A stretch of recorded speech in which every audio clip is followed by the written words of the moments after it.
ప్రార్థన చేసుకున్నాము. జీవనమైన దేవానికి స్తోత్రంలో పరిశుద్ధానికి వందనాలు.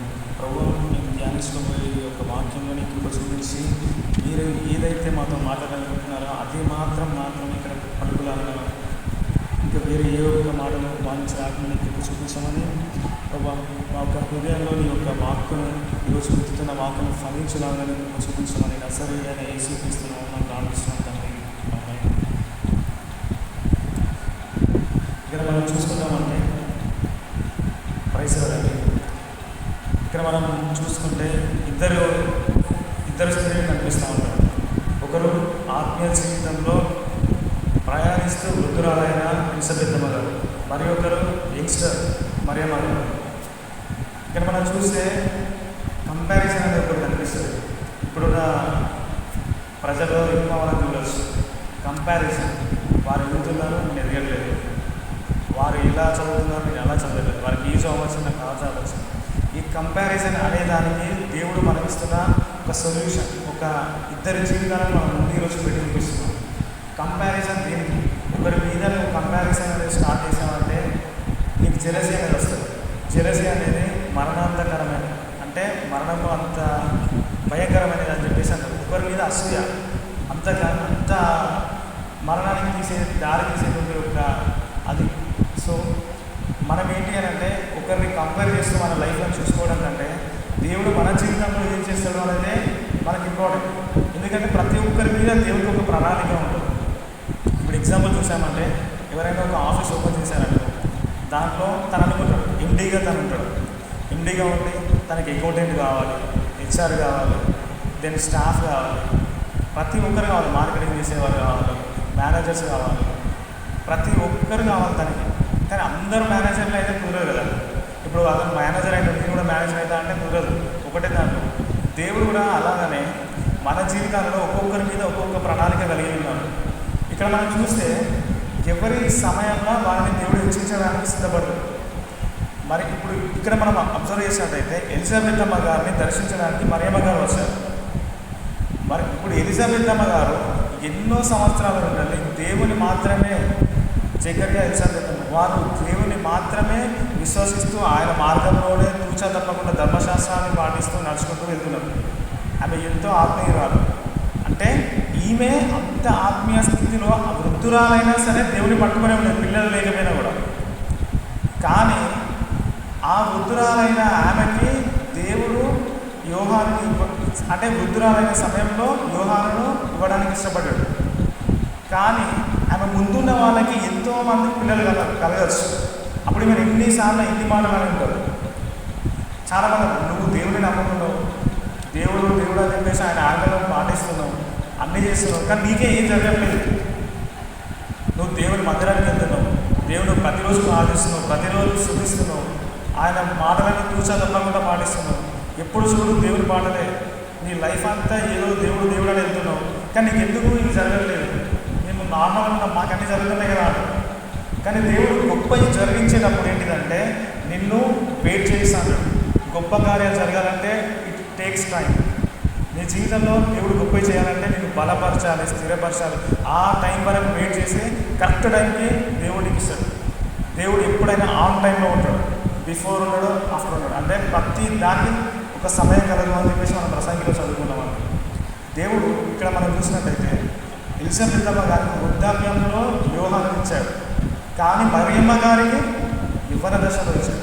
అంటే ఈమె సమయంలో ఈమెను గనపరుస్తున్నాడు, ఆమె సమయంలో ఆమెను గనపరుస్తున్నాడు. ఇప్పుడు ఈమె నేను విశ్వాసాన్ని, నేను దేవుని మాటలు చూసేటప్పకుండా ఉన్నా అని ఆ మరియమ్మకు అయితే నాకెందుకు యేసుక్రీస్తు జన్మించకూడదు, నా కింద ఉన్న ఇప్పుడే స్టార్ట్ అయిన ఒక యవనస్త్రానికి ఎందుకు అని అనుకోవచ్చు. ఎందుకంటే నేను ఎప్పుడు దేవుళ్ళలోనే ఉన్నా కదా అనుకోవచ్చు. కానీ బైబిల్ ఏం సెలవిస్తుందనంటే యోహాను వంటి వాడు లేడు ఇంతవరకు, అలాంటి వాడు అతని కన్న తల్లి ధన్యురాలు అని అంటాడు. అంటే ఉన్న ప్రవక్తలందరిలో అతను గొప్పవాడు అన్నాడు. యేసుక్రీస్తు వారే వచ్చినాడు. అంటే ఈయనే ఆయనకు మార్గం సిద్ధం చేసి ఇదిగో దేవుడి గొర్రెపిల్ల అని చెప్పేటువంటి ఒక గొప్ప అవకాశం. ఆ ఉన్న ప్రవక్తలందరికంటే ఈ ఒక ప్రవక్తనే యేసుక్రీస్తుని చూస్తూ మాట్లాడిన వ్యక్తి. అంత గొప్పది జరగడానికి వీళ్ళు ఇంత వెయిట్ చేశారు. ఈమె అక్కడ కంపేర్ చేసుకుంటే ఎలా ఉంటుంది?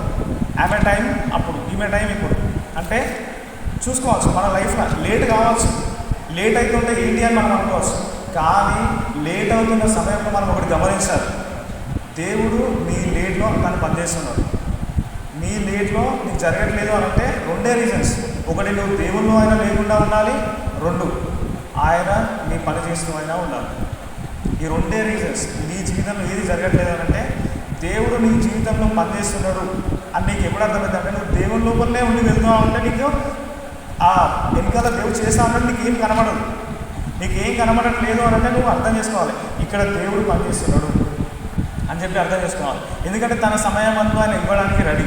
కానీ నువ్వు దేవుల్లో లేకుండా నాకు ఏది రావట్లేదు అని ఉన్నావంటే అది నీ తప్పు. నువ్వు దేవుల్లో ఉండకుండా ఏ కార్యం జరగదు. ఇప్పుడు భూమి మీద ప్రతీది ఆది అన్న వాక్యం ఉండదు. అంటే యేసుక్రీస్తు వారు ప్రతీది ఆయనలో చేసేది. అంటే వాక్యము దేవుడై ఉండదు. వాక్యం లేకుండా ఏది లేదు.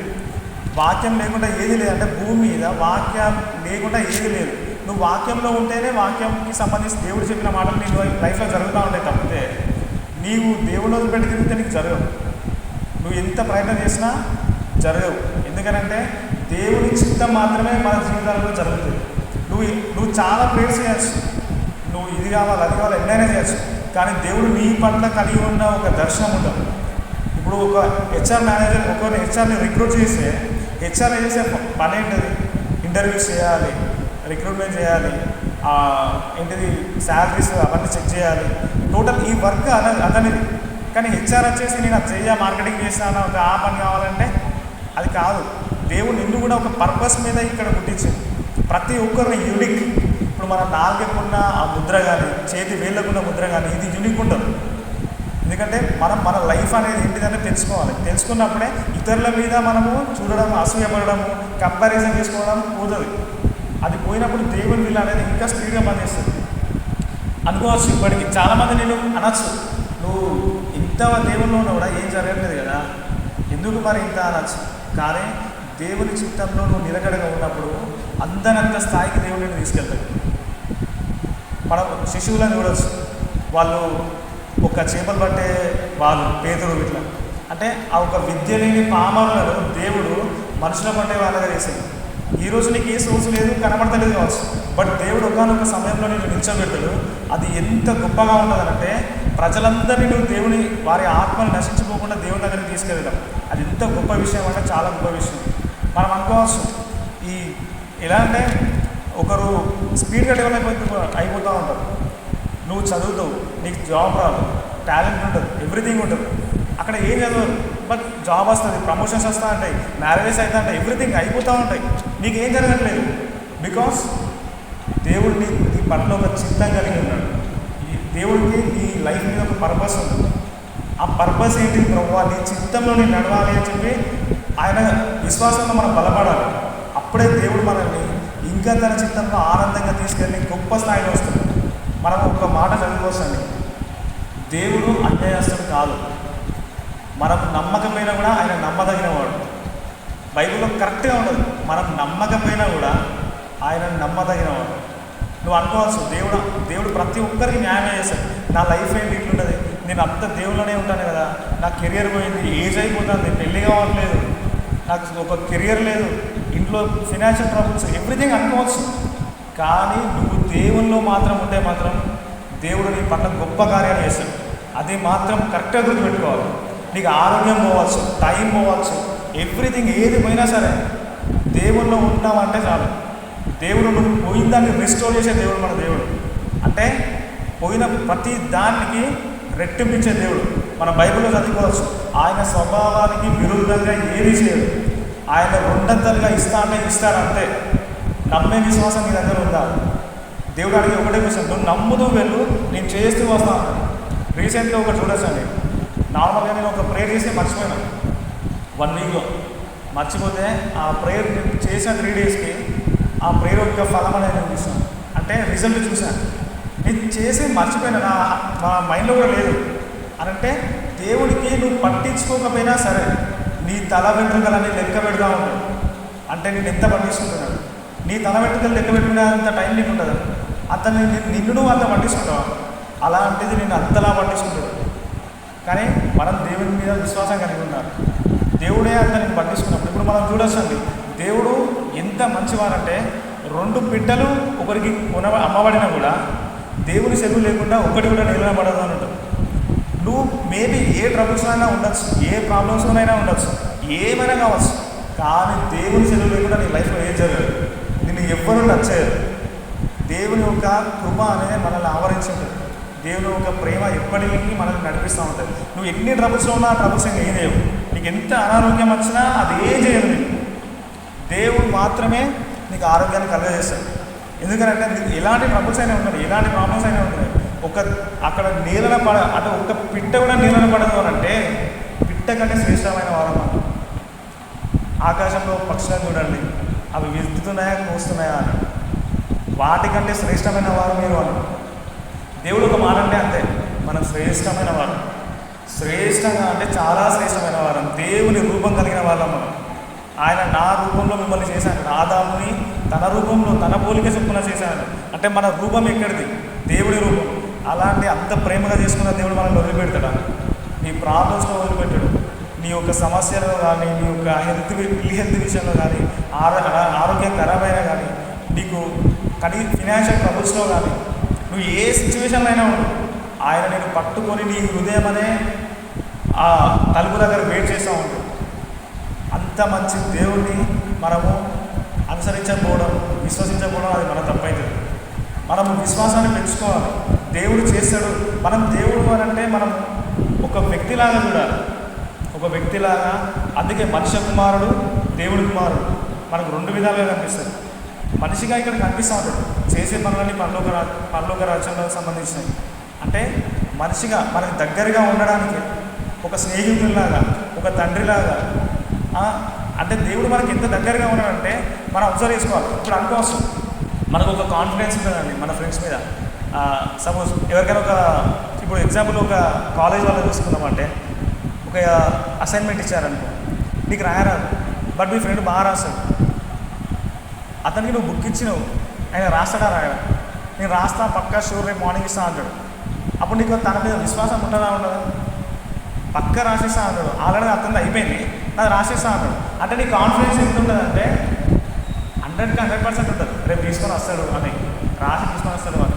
అంటే మన లైఫ్లో కూడా దేవుడు ఏంటిదంటే, వాక్యం ఒకటి నీకు వాగ్దాన రూపంలో ఇచ్చినా కానీ, నీ హృదయంలో నీకు అంటే హృదయాన్ని తాకి విధంగా ఏదైనా మాట మాట్లాడినా కానీ దేవుడు తప్పకుండా చేస్తాడు. మీ ఫ్రెండ్ కదా తప్పకుండా రాసి తీసుకెళ్తాడని నువ్వు చూసావు. సేమ్ అలాగనే అంతకంటే నువ్వు 200% ఇంక ఎక్కువైనా పెట్టుకోవచ్చు.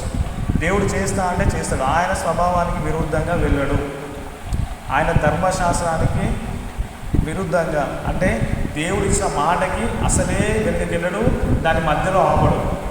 దేవుడు వాక్యం నీకు వచ్చిందంటే ఒకటే గుర్తుపెట్టుకోవాలి, అది కార్యం తప్పకుండా చేస్తుంది.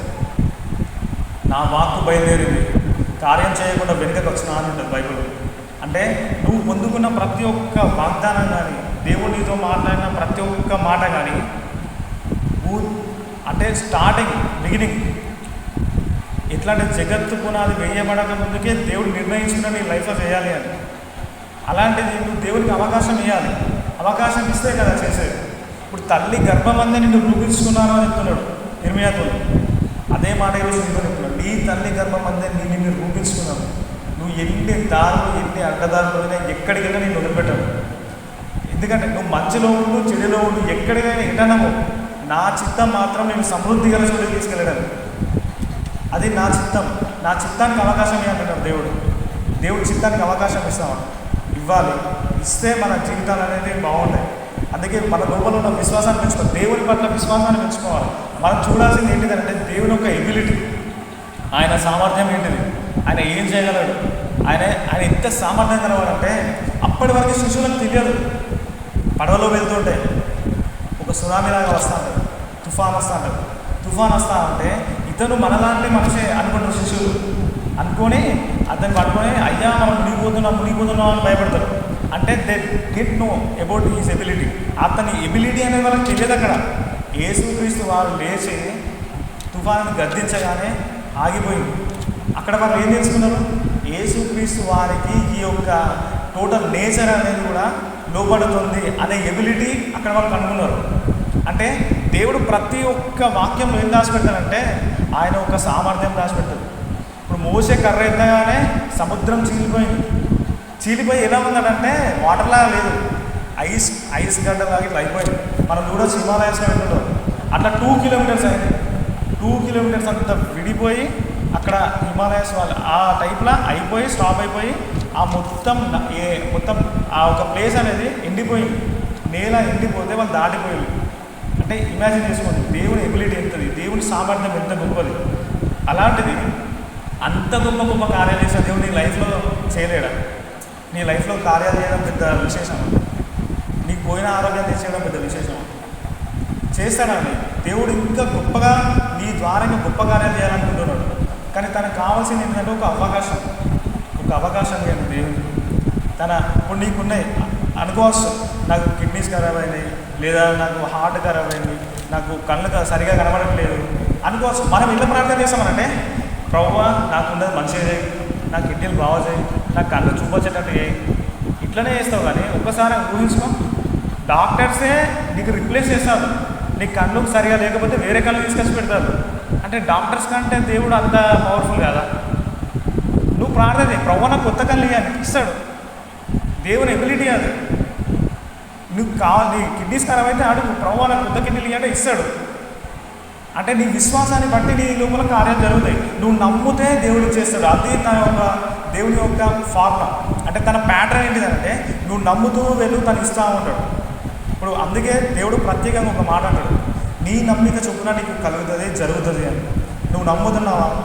ఆయన చేస్తాడో నమ్ముతున్నావా? నీ లైఫ్లో నా లైఫ్ బాగుంటుంది, యేసుక్రీస్తు వారు నా లైఫ్లో బాగా చేస్తాడని నమ్ముతున్నావా? నీ లైఫ్లో మంచిగా ఉంటుంది.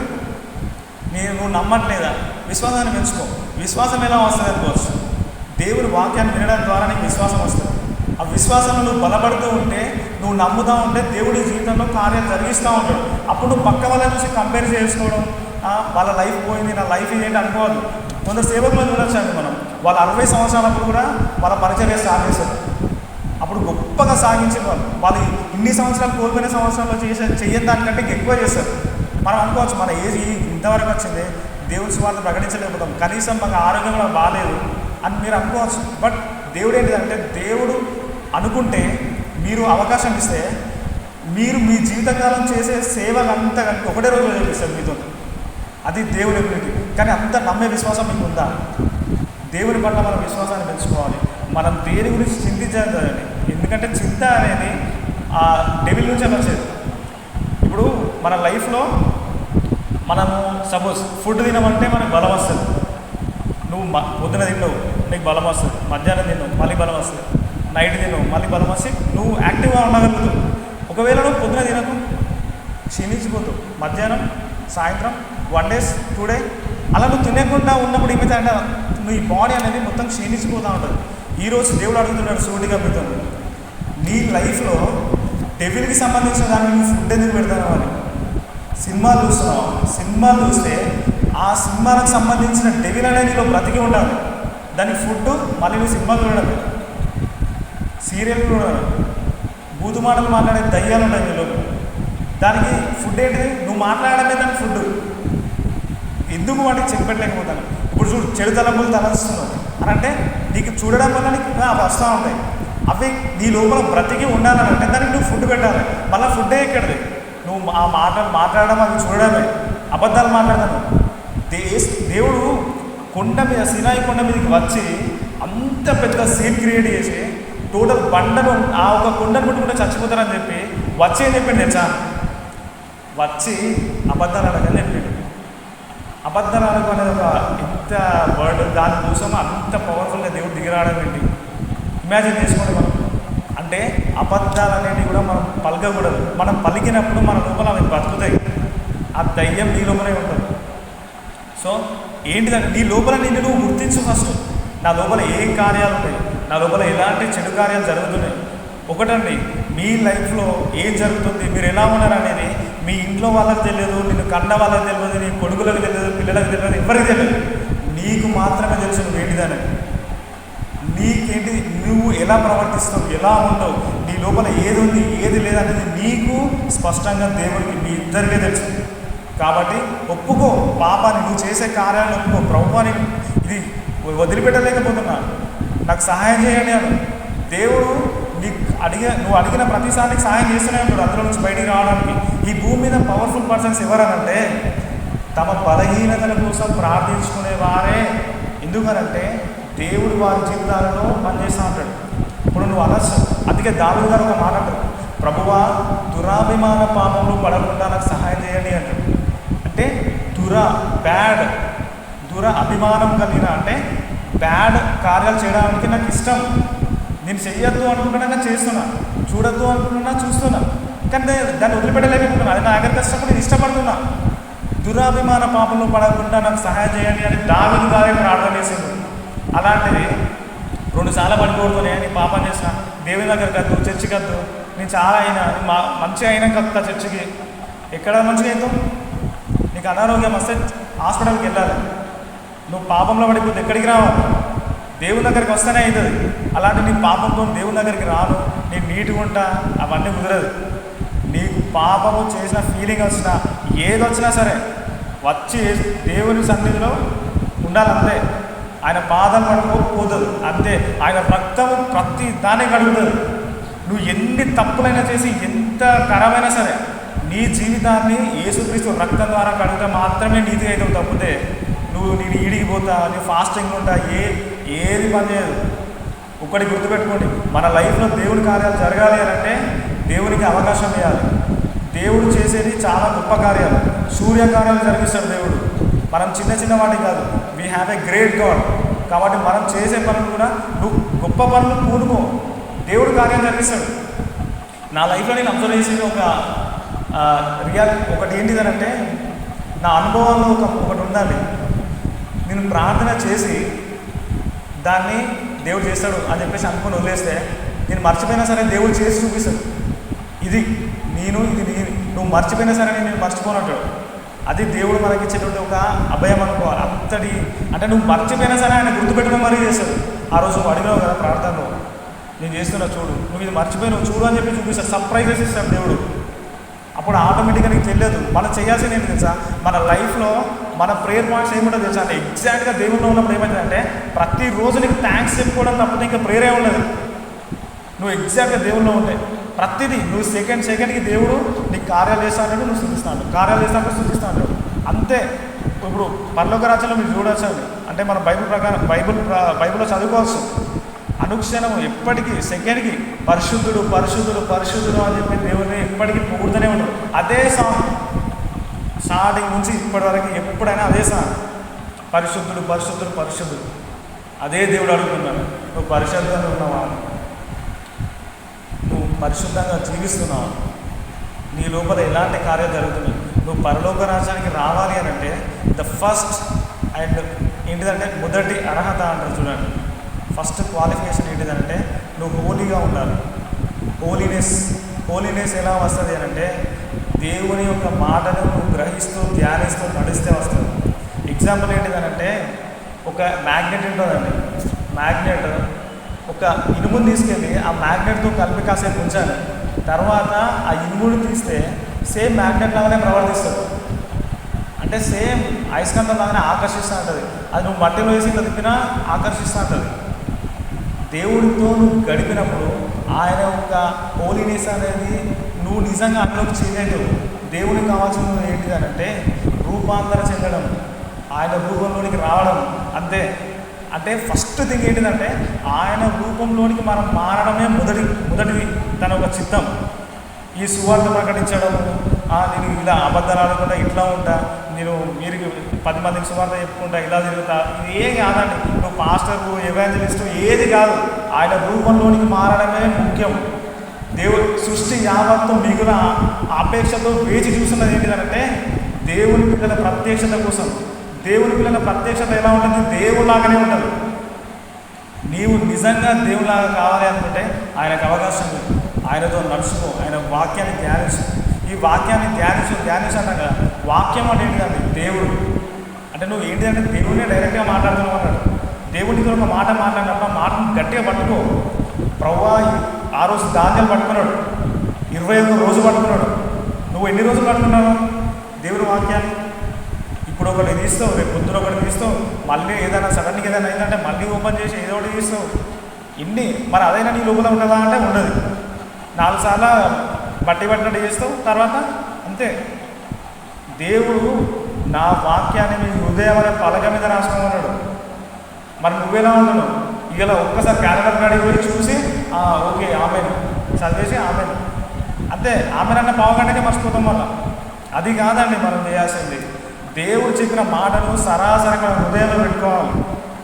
దేవా నువ్వు నాతో నీ మాట చెప్పాను, ఈ మాట నువ్వు జరిగిస్తావు, ఈ మాట నువ్వు నాకు చెప్పినవు అంటే జరుగుతుంది అంతే. ఈ మాట జరగడానికి నేను నీకు అవకాశం ఇవ్వాలి అని అలా జీవించాలి. అందుకే ఒకరితో కాంపేర్ చేసుకోవాలి. మనమేంటో మనం తెలుసుకున్నప్పుడు దేవుడు మన పట్ల చేసిన అద్భుత కార్యాలు ఏంటి అని చూసి తెలుసుకొని నడుస్తూ వెళ్తూ ఉంటే ఆటోమేటిక్గా పక్క వాళ్ళ మీద ఫోకస్ ఏమి ఉండదు. నువ్వు ఎప్పుడైతే పక్క వాళ్ళని చూస్తున్నావు అంటే నీ గురించి నీకు సరిగ్గా తెలియదు అని అర్థం. నిన్ను నువ్వు చూసుకో. వాళ్ళకి ఒక దీవెన ఇచ్చింది దేవుడు, కానీ వారికంటే గొప్ప దీవెన నీకు ఇచ్చిందేమో. వాళ్ళని చూస్తున్నావు, నీ దీవెన ఎందుకు పోగొట్టుకుంటావు? కాబట్టి దేవుడు మనకి తెలియజేస్తున్నది ఏంటంటే ప్రతి ఒక్కరి మీద దేవుని ప్రణాళిక అనేది ఉంది. God has a plan for you. ప్రతి ఒక్కరికి ప్లాన్ ఉంటుంది దేవుడికి. నేను ప్లాన్ లేకుండా భూమికి రానియాడు. నీకు ప్లాన్ ఉందా? నీ లైఫ్ మీద, నీ కెరియర్ మీద ప్లాన్ ఉందా? నీ ఫినాన్షియల్ ఎలా మెయింటైన్ చేస్తావు అనే దాని మీద ప్లాన్ ఉందా? నీ స్టడీ మీద ప్లాన్ ఉందా? ఏ టైంకి లేవాలి, ఏ టైంకి చదవాలి అని? నీ ఫ్యామిలీని ఎలా పోషించుకోవాలి, ఎలా ఇంకా 2 years తర్వాత ఇలా, 5 years తర్వాత ఇలా, 10 years తర్వాత ఇలా ప్లాన్ ఉందా నీకు? దేవుడికి ప్రతిదానికి ప్లాన్ ఉందండి. నీకు ప్లాన్ ఉందా? ఇలాంటి దర్శనం, ఇలాంటి విజన్ లేకుండా మనం పడుకోలేస్తున్నాం అని అంటే అది ఇంత టైం వేస్ట్. దేవుడు అక్కడ నీ సమయాన్ని సద్వినియోగపరచుకోండి. సమయం అనేది కరిగిపోతుంది. సమయాన్ని సద్వినియోగపరచుకోవడానికి ఉంటుంది బైబిల్లో. నువ్వు మార్నింగ్ లేవగానే నీకు ఒక ప్లాన్ ఉండాలి. నేను లేచిన వెంటనే దేవుడిని స్తుతించాలి, మహిమపరచాలి, నేను బైబిల్ పట్టుకొని చదవాలి, మొదటి గంట దేవునికి ఇవ్వాలి, దేవుడిని ఆరాధించాలి. తర్వాత నీ యొక్క దినచర్యకి వెళ్ళు, నీ పని చేసుకో ఏంటిదో. కానీ ప్రతి సమయంలో దేవుడికి కనెక్ట్ అయ్యి పడుకునేటప్పుడు మళ్ళీ దేవుడిని స్తుతించి ఆరాధించి పడడం ఎందుకు బాగుంటుందంటే లైఫ్. కాబట్టి దేవుడు ఈరోజు మనం చెప్తున్నది ఒకటే అని, ఇతరుల మీద అసూయ కలిగి జీవించకండి. అసూయ కలిగి జీవించకుండా ఉండాలి అంటే మనమేంటో మనం తెలుసుకోవాలి. మన పట్ల దేవుడు చేసినటువంటి ఒక అద్భుత కార్యాలు ఏంటో తెలుసుకోవాలి. ఇంకొకటి ఏంటిదనంటే మన జీవితంలో ఒక సమయంలో ఇది అద్భుత కార్యం జరుగుతుందా లేదా అన్న డౌట్ వచ్చినప్పుడు నీ గతంలో దేవుడు చేసిన మేలులు ఉంటాయి చూసారా, ఆ మేలులను గుర్తు చేసుకోవాలి. దేవుడు నన్ను ఒక ప్రాణాపాయమైన స్థితిలో నుంచి కాపాడాడు, దేవుడు నాకు ఆహారం లేనప్పుడు అన్నం పెట్టాడు, దేవుడు నాకు వస్త్రం లేనప్పుడు వస్త్రం ఇచ్చాడు, కనీసం నేను ట్రావెల్ చేస్తా అంటే నడకతో వెళ్తున్న పైసలు లేక ఆ టైంలో దేవుడు నాకు లిఫ్ట్ ఇచ్చి పంపించాడు. ప్రతిదీ గుర్తు చేసుకోవాలండి. అందుకే బైబిల్లో ఉంటుంది, నేను చేసిన మేలులను నువ్వు ధ్యానిస్తూ ఉంటే, గుర్తు తెచ్చుకోండి, స్తుతిస్తూ ఉంటే జరగాల్సినవి ఇంకా నీకు గొప్పగా జరిగిస్తూ ఉంటాడు. అంటే అంతకంటే గొప్ప కార్యాలు నేను చేస్తూ ఉంటాడు. నీకు ఈరోజు చేసిందే రేపు మర్చిపోతుంది. ఎలా నీకు విశ్వాసం ఎలా వస్తుంది? నీకు దేవుడు చేసిన మేలులను రాసుకోండి, అవసరమైతే రాసుకొని, ప్రభువా ఈరోజు ఇలా చేసావు, నీకు స్తోత్రం, ఇలా చేసావు, నీకు వందనాలు నువ్వు గుర్తు చేసుకో. గుర్తు చేసుకున్నప్పుడు వాటిని బట్టి దేవుడు నీకు గొప్ప కార్యాలు చేస్తాడు. నువ్వు అదే మర్చిపోతే నీకు మళ్ళీ ఒకటి చేసాను ఇంకా అయిపోయి. అందుకే దేవుని యొక్క సామర్థ్యం అనేది మనం తెలుసుకున్నప్పుడే మనం నిజమైన క్రైస్తవులుగా, అంటే దేవుని బిడ్డలలాగా మనం బ్రతకగలుగుతాం, మనం పరిశుద్ధంగా జీవించగలుగుతాం. ఎప్పుడైతే ఈ భూమి మీద ఉన్నప్పుడే ఇక్కడ టెంపరీ లైఫ్, మహా అయితే 80 సంవత్సరాలు, 100 సంవత్సరాలు, 120, అంత మించి ఉండదు. ఈ యొక్క శరీరం గురించి ఆలోచిస్తావు తప్పితే నీ ఆత్మ గురించి ఆలోచించవా? దేవుడు ఇచ్చిన ఆత్మ దేవుడి దగ్గరికి వెళ్ళిపోతుంది అంటాడు. మరి శరీరం వెళ్ళిపోతుంది, భూమిలో పొంద పెడతాడు. అంటే జస్ట్ ఇమాజిన్, నీకు పొద్దున లేస్తే నేను తింటే ఆరోగ్యంగా ఉంటా, హెల్త్ ఉంటా, ఇట్లా అని చెప్పేసి అనుకుంటావు. మరి ఆత్మకి ఏం ఫుడ్ పెడతాను రోజు? అసలు ఆత్మ గురించి ఆలోచిస్తాను. ఎవరైనా చనిపోతే ఏమంటారు తెలుసా? పోయిండు అంటారు తప్పితే ఇక్కడ ఉండదా బాడీ అంటారు. నువ్వు అనేది ఐడెంటిటీ ఏంటి తెలుసా? నీ ఆత్మనే నువ్వు, అంతే తప్పితే ఆత్మ ఉంటేనే నీ శరీరాన్ని నువ్వు అంటారు. ఆత్మ ఎప్పుడైతే వెళ్ళిపోయిందంటే ఇది డెడ్ బాడీ అంటారు. అంటే ఇప్పుడు నువ్వు దేనికి ఫుడ్ పెడతాను? తెల్లారి లేస్తే ఒకటే ఫుడ్ తినాలి, బ్రేక్ఫాస్ట్ పెట్టుకోవాలి, మంచి డ్రెస్లు వేసుకోవాలి, అందరి ముందర డిగ్నిటీగా కనబడాలి, ప్రెస్టేజ్ ఉండాలి, ఎవరికంటే అవన్నీ ఏ క్షణాన నీటిపుడుగా పడ్డది, ఆవిరి పడ్డది మన జీవితం. అలాంటి ఈ శరీరం కోసం నువ్వు అంత ఆలోచిస్తున్నావు, కానీ దేవుడి ఆత్మ గురించి ఆలోచించావా? రోజు ఆత్మకి కావాల్సిన ఆహారాన్ని ఇవ్వవా? ఆత్మ కోసం పోరాడుతున్న నీలో పోరాడుతున్న పరిశుద్ధాత్మకి అవకాశం ఇవ్వవా? ఒకసారి మనల్ని మనం ప్రశ్నించుకోవాలని. దేవుడు ఏ విధమైనటువంటి ఒక కార్యం మన లైఫ్లో చేస్తున్నాడో చేస్తూనే ఉంటారు. దేవుడు ఒకటి రిలీజ్ చేశానంటే అది కంటిన్యూ అయితేనే ఉన్నాడు మన లైఫ్లో.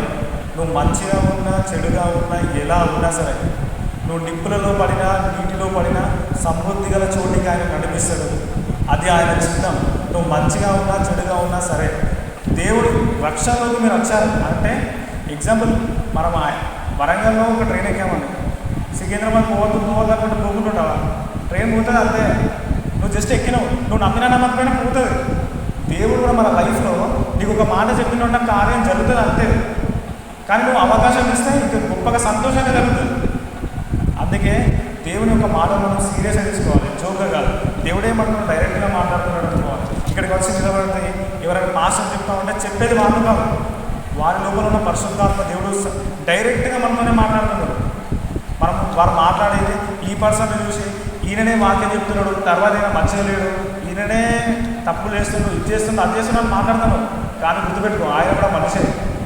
ఆయన దేవుని పట్ల ఎలా ఉంటున్నాడు అనేది అది దేవునికి ఆయనకు సంబంధించింది.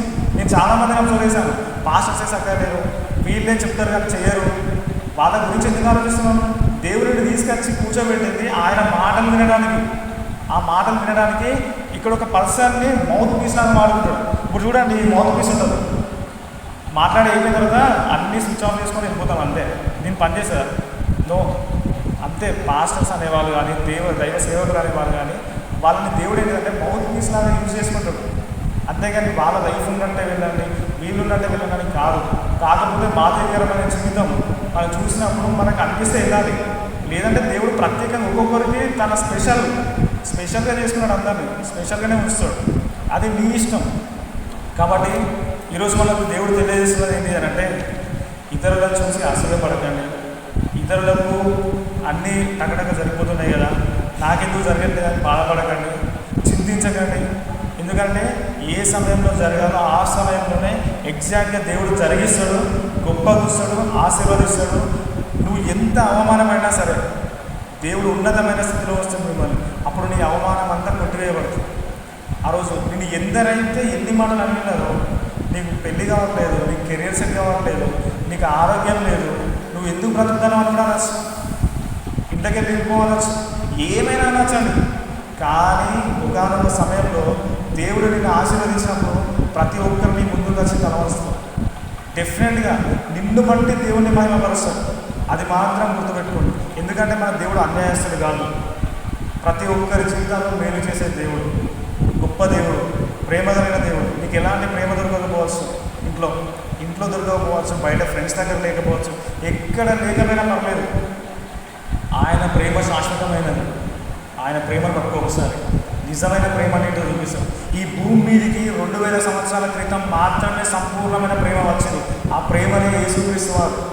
అంతే తప్పితే ముందున్న వారందరూ కంటికి కన్ను పంటికి పన్ను, అంటే దెబ్బకి దెబ్బ. ఎప్పుడైతే ఒక దెబ్బ కొడితే రెండో చెంప చూపించమన్నారు. ప్రేమ ఎక్కడ స్టార్ట్ అయింది, ఎవరితో స్టార్ట్ అయింది? అలాంటి ప్రేమ మైన ఈరోజు నీతో ఉన్నాడు. కాబట్టి ఎవరి ప్రేమల కోసం చూడాల్సిన పని లేదు, నీకు ఎవరి ఆదరణ కోసం అవసరం లేదు. ఆదరణ కంటే మన లోపల ఉన్నాడు. నేను ఎవరు బలపరచడం అవసరం లేదు, పరిశుద్ధాత్మ దేవుడు నేను బలపరుస్తాడు. ఆయనకు ఒక్క అవకాశం ఇచ్చుడు, నీ లైఫ్ ఎంత బాగుండదు. సో ఈరోజు దేవుడు చెప్తున్నది ఏంటిదంటే, నాకు అవకాశం ఇవ్వండి. ఇతరులను బట్టి అసూయ కాదు, నిన్ను బట్టి నువ్వు నీ నీటిది అనేది. నీవు దేవునికి కనెక్షన్ అంతే, ఇంకా వేరే వాళ్ళతో ఏది అవసరం లేదు. ఈ ప్రాఫెసీలు నమ్మచ్చు కొన్ని, కానీ నీకు కన్ఫర్మేషన్ అయితేనే. దేవుడు నన్ను 100 సార్లు అడిగితే నీకు 100 సార్లు చెప్తాడు, ప్రభు నువ్వేనా మాట్లాడిందంటే నేనే కన్ఫర్మేషన్ ఇస్తాడు. ఆ రోజు గిద్యోనికి ఇచ్చాడు, ఎన్నిసార్లు అడిగితే అన్నిసార్లు.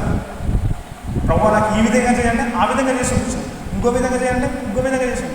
అంటే గిద్యోనికి ఎలాగా అంత ఈజీగా ఉండడం, అంత దగ్గరగా, అంటే నువ్వు ఎలా ఉంటే అలా ఉంటాడు దేవుడు. కాబట్టి దేవుడితో మంచిగా ఉండడానికి ప్రయత్నించండి. దేవుడు ఈ యొక్క వాక్యాన్ని మన వినికిల్లో దీవిస్తారు. మన జీవితంలో ఈ వాక్యం విత్తబడింది, తప్పకుండా ఫలం అనేది మీరు చూస్తారు, ఆశీర్వదింపబడతాము. గొప్పగా ఉంటాము, దేవునికి మహిమకరమైన జీవితం జీవిస్తాము, ఇతరులకు తప్పగా లోకానికి కూడా మనం సాక్షిగా జీవిస్తామండి. Thank you. ప్రైజ్ ప్రార్థించుకున్నామండి. మహోన్నతమైన దేవానికి స్తోత్రములు, మహాగంధమైన తండ్రి నీకు స్తోత్రములు, జీవాధిపతి అయిన దేవానికి స్తోత్రములు, ప్రభువా స్తుతులమైన ఆశీర్వాదమైన దేవానికి స్తోత్రములు. ఈరోజు మాతో మాట్లాడిన వాక్యాన్ని బట్టి స్తోత్రం తండ్రి, నీ యొక్క నోటి మాటలను బట్టి నీకు స్తోత్రం చెల్లించుకుంటున్నామయ్యా. ప్రభువా మమ్మల్ని ఆశీర్వదిస్తున్నాను, మమ్మల్ని ప్రేమిస్తున్నాను, మా జీవితం పట్ల ప్రణాళిక కలిగి ఉన్నది అన్నావు. ప్రభువా నీ చిత్తం మాత్రమే మా జీవితంలో నెరవేరాలని, నీ చిత్తానికి మేము అవిధేయత చూపించకుండా నీ చిత్తానికి లోబడే బిడ్డలుగా మమ్మల్ని దీవించండి తండ్రి. నీ యొక్క కృపను భద్రపరచండి. ఎలాంటి ఇతర వాటికి, ఎలాంటి సాధారణ సంబంధించిన వాటికి మేము ఆకర్షితులం కాకుండా నీ యొక్క ప్రేమతో మమ్మల్ని బలవంతం చేత నడిపించండి ప్రభువా. ఆ రోజు శిష్యులతో అన్నారు, నీ యొక్క ప్రేమ వారిని బలవంతం పెడుతూ నీ యొక్క సువార్తను ప్రకటిస్తున్నారు అని. ప్రభువా అలాంటి అనుభవం కలిగిన జీవితంలోకి నీ మంచులాగా మమ్మల్ని దీవించండి తండ్రి. ప్రభువా ఏ ఒక్కరిని విడిచిపెట్టే దేవుడు కాదు తండ్రి. నీకు స్తోత్రమయ్యా. ఇంట్లో తల్లిదండ్రులనే కానీ, పిల్లలే కానీ, ప్రభువా జాబ్ ఉన్న వారిని, లేని వారిని, పెళ్లి కాని వారిని, ప్రతి ఒక్కటి ఎలాంటి సమస్యల్లో ఉన్నా విడిపించగల గొప్ప దేవుడు నీవే తండ్రి. నీకు స్తోత్రములు ప్రభువా. మా ఒక్క కుటుంబాల్లో గొప్ప కార్యాలు జరిగించండి నాయన. నీకు వందనాలు. ప్రతిదీ చేయడానికి సిద్ధంగా ఉన్నావు. మేము ఆ రోజు యేసుక్రీస్తు వారు ఆత్మసిద్ధమే శరీరమే అని చెప్పేసి అన్నాడు ప్రభువా. ఈరోజు మా యొక్క శరీరాలు ఆత్మలో ప్రభువా మేము ఆనందిస్తున్నాము, మేము మాటలు వింటున్నాము, గ్రహిస్తున్నాము, చేస్తామని నమ్ముతున్నాము, కానీ శరీరంలోకి తెచ్చుకోలేకపోతున్నాం తండ్రి. ప్రభువా మేము నీ యొక్క విశ్వాసంలో బలపడే కృప దయచేయండి. నీ యొక్క ప్రేమను మా జీవితంలో చూపించండి ప్రభువా. మా యొక్క జీవితంలో గొప్ప కార్యాలు జరిగించండి. నీ యొక్క దూతల కాపుదల దయచేయండి తండ్రి. చేస్తున్న ప్రతి పనిలో నీకు మహిమకరమైన జీవితం మేము జీవించే కృప దయచేయమని, అనారోగ్యాలతో బాధపడుతున్న ప్రతి బిడ్డని ముట్టి స్వస్థపరచండి తండ్రి. నీ యొక్క వాక్యాన్ని, నీ వాక్కుతో మీరు పనిచేస్తారని చెప్పినారు తండ్రి. ప్రభువా మీరు పొందిన దెబ్బల చేత ప్రతి ఒక్కరికి, ఎవరైతే అనారోగ్యాలతో బాధపడుతున్నారో ప్రతి ఒక్క బిడ్డకి మీరు పొందిన దెబ్బల చేత స్వస్థత కలుగును గాక. వారి యొక్క ఎలాంటి అనారోగ్యమైనా సరే ప్రభువా నీ దృష్టిలో జ్వరమైనా ఒకటే, క్యాన్సర్ అయినా ఒకటే, నీ యొక్క నామంలో వెళ్ళిపోతుందని చెప్పినావు తండ్రి. నజరేయుడైన యేసు నామంలో స్వస్థత కలుగును గాక. ఈ సంఘానికి అడ్డుకట్టబడి ఉన్నారు ప్రతి ఒక్కరిని దీవించండి. ప్రతి ఒక్క కుటుంబాలలో నీ యొక్క గొప్ప కార్యాలు జరిగించమని ప్రార్థిస్తున్నాను. ఈ ఊరిలో ఉన్న ప్రతి ఒక్కరిని దీవించండి ప్రభువా. ప్రతి ఒక్క పాస్టర్స్ని దీవించండి, సంఘ పెద్దలను దీవించండి. ప్రతి ఒక్కరితో మాట్లాడండి. మా రాజకీయ నాయకులు, దేశాల్లో ఉన్న ప్రధానులను ప్రభువా, ఎవరెవరైతే నీ యొక్క ప్రజలకు సంబంధించి ఇలాంటి మంచి చేస్తున్నారో ప్రతి బిడ్డలను దీవించండి తండ్రి. ప్రభువా నీ యొక్క కృప చూపించండి. యుద్ధాలు జరుగుతున్న ప్లేస్లో నీ యొక్క శాంతిని దయచేయమని ప్రార్థిస్తున్నామయ్యా. ప్రభువా అనుదినము మీకు అంటుకట్టబడి మిమ్మల్ని స్తుతిస్తూ మహిమపరుస్తూ ప్రభువా ఈ యొక్క ప్రార్థన అంతటినీ మాకు దయచేసేందుకే స్తోత్రం చెల్లించుకుంటూ మా జీవితంలో ఈ సెకండ్ నుంచి మేము నీ యొక్క పరిశుద్ధ సన్నిధిని అనుభవించే కృపను ప్రభువా మా జీవితంలో గొప్ప కార్యాలు ఈ సెకండ్ ఉండాలి మేము చూసేటువంటి యొక్క కృప మాకు దయచేయమని, ఇక్కడ ఉన్న ప్రతి బిడ్డలను దీవించి ఆశీర్వదించి నీ యొక్క హస్తంలో ప్రభువా నీ యొక్క కృపలో మమ్మల్ని ఉంచి మా యొక్క జీవితాల్లో నీ చిత్తం మాత్రమే నెరవేర్చమని నజరేయుడైన యేసుక్రీస్తు నామంలో ప్రార్థిస్తున్నాం తండ్రి. ఆమేన్.